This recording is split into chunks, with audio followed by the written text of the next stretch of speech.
Bonjour à tous, je m'appelle Samuel Salama, je suis gynécologue obstétricien et je suis ravi de vous retrouver pour une conférence de D3 orientée gynécologie pour aujourd'hui.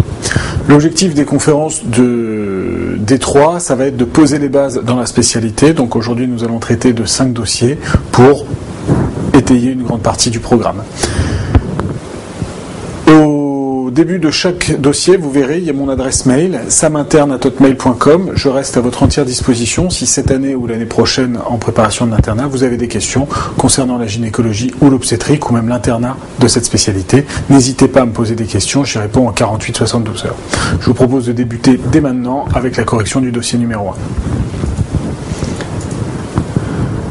Madame Meux, 31 ans, nuligesse, consulte le 15 juillet aux urgences gynécologiques pour des douleurs pelviennes modérées associées à des saignements noirâtres de faible abondance.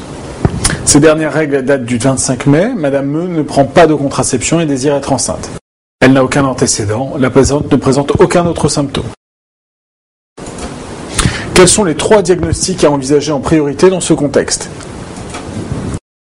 L'association d'un retard de règles de cette semaine, plus des douleurs pelviennes, plus des métrorragies, doit vous faire évoquer une possibilité de grossesse. Cette patiente est possiblement enceinte. Quoi qu'il en soit, ce diagnostic sera à confirmer ou infirmer. Si la patiente est enceinte, elle a soit une grossesse extra-utérine, soit une grossesse intra-utérine arrêtée, soit une grossesse intra-utérine normalement évolutive. Dans tous les cas, des examens complémentaires vont permettre d'en savoir un petit peu plus. Quelles sont les principales étapes de l'examen clinique ? Je vous rappelle que l'examen clinique est composé de 2 temps. Tout d'abord, l'interrogatoire, puis l'examen physique à proprement parler, qui comportera classiquement 4 étapes.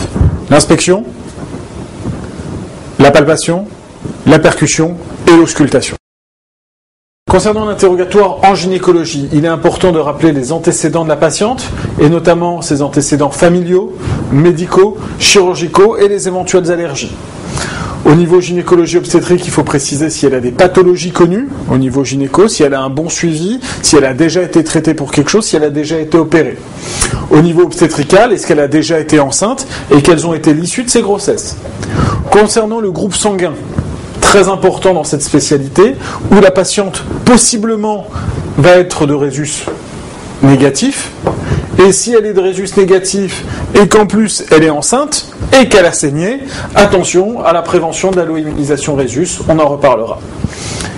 Concernant l'histoire de la maladie, il est important pour cette patiente qu'elle détaille ses symptômes. Elle a mal au ventre, depuis quand, à combien elle code sa douleur, est-ce qu'il y a des situations qui améliorent la douleur, est-ce qu'il y a des situations qui aggravent la douleur, est-ce que ça tord, est-ce que ça brûle, est-ce que ça déchire, est-ce que c'est comme un coup de couteau. Bref, essayez de préciser un petit peu la symptomatologie. Essayez de voir un petit peu s'il y a des signes associés. Les métrorragies, elles sont rouges, elles sont noires, elles sont peu abondantes, elles sont comme des règles, elles sont très abondantes. Il y a des caillots, il y a des débris. Bref, essayez d'en savoir un petit peu plus sur les saignements. Il y a des signes associés comme des leucorrhées. Est-ce qu'il y a des signes fonctionnels urinaires, des troubles du transit, des nausées, vomissements. Bref, essayez de faire un petit peu le tableau de la symptomatologie clinique. La date des dernières règles, important pour avoir une idée, mais c'est jamais là-dessus qu'on va confirmer ou infirmer une grossesse, bien sûr, et c'est jamais là-dessus qu'on va dater une grossesse, parce que la date des dernières règles, c'est imprécis. Tant parce que les femmes ont des cycles de durée variable, qui font varier la date de l'ovulation par rapport pour l'estimation de la date de la grossesse, l'âge gestationnel, et puis aussi par le biais de remémoration. Parfois, 3 mois plus tard, c'est difficile de se rappeler précisément quand est-ce qu'a eu lieu les dernières règles. Donc, pour dater une grossesse, l'examen qui va être utile, ce sera l'échographie abdominopelvienne. Concernant l'examen physique à proprement parler, la palpation abdominale, qui va chercher une douleur provoquée, donc on commence là où c'est pas douloureux, puis on se rapproche progressivement de la patiente. Une réaction péritonéale à type de défense ou de contracture.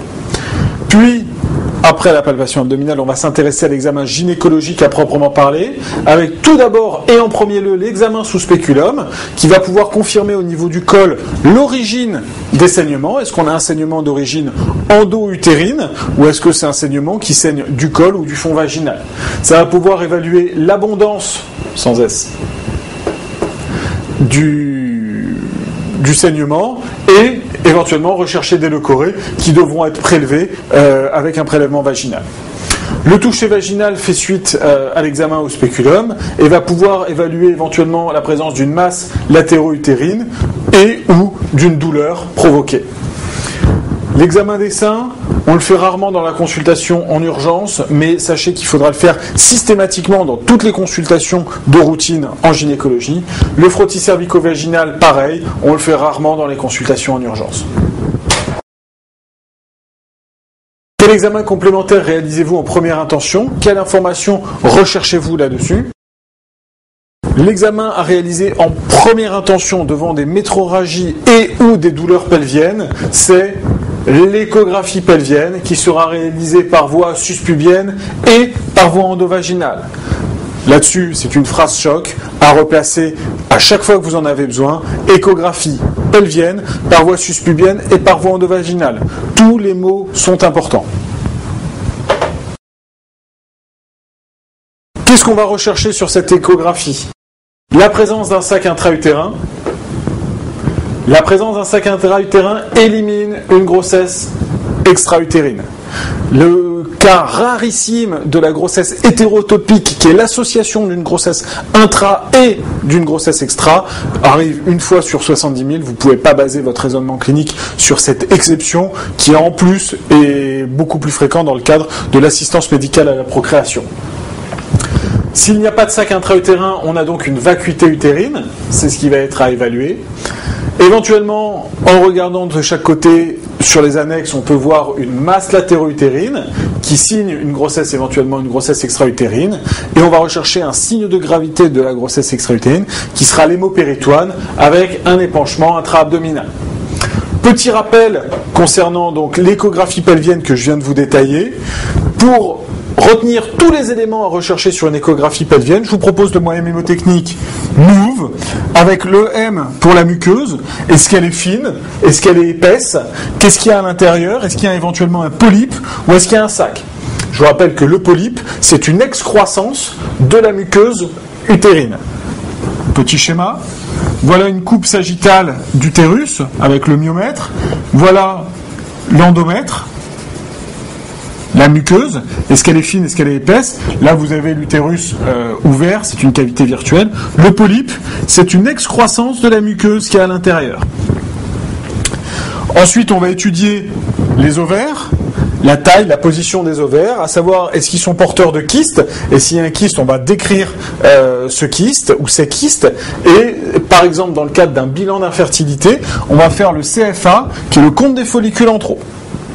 Le U, c'est pour l'étude de l'utérus. On va étudier la taille, la position de l'utérus, est-ce qu'il est antéversé, rétroversé, et on va aussi s'intéresser à la présence de processus tumoraux dans l'utérus. C'est pas forcément des cancers, par exemple des fibromes. Le fibrome, c'est une boule de muscle dans le muscle. Donc il ne faut pas confondre le polype, qui est une excroissance de la muqueuse, avec le fibrome, qui est une boule de muscle dans le muscle. Donc il existe plusieurs types de fibromes. Celui que je viens de vous dessiner, c'est un fibrome interstitiel. On peut avoir des fibromes qui vont être sous-muqueux, ou alors des fibromes qui vont être sous-séreux. D'accord ? Il y a une classification qui parle de fibromes purement endocavitaires qui sont de type 0 et qui vont, en passant par le fibrome de type 3, au fibrome de type 5 qui est principalement sous-séreux pédiculé. Voilà. Ça, par exemple, c'est un fibrome de type 1. Et là, je vous dessine un fibrome de type 0. Le V, c'est pour la visualisation des trompes. Quand on voit les trompes, c'est pathologique. On a soit un hématosalpinx, dans le cadre de la grossesse extra-utérine, ou un pyosalpinx, dans les salpingites, ou un hydrosalpinx, ou alors une masse latéro-utérine. Le E, c'est pour l'épanchement, qui permet de quantifier la quantité de sang dans l'abdomen. L'épanchement se mesure en rétro-utérin et ou dans l'espace de Morrison sous le foie.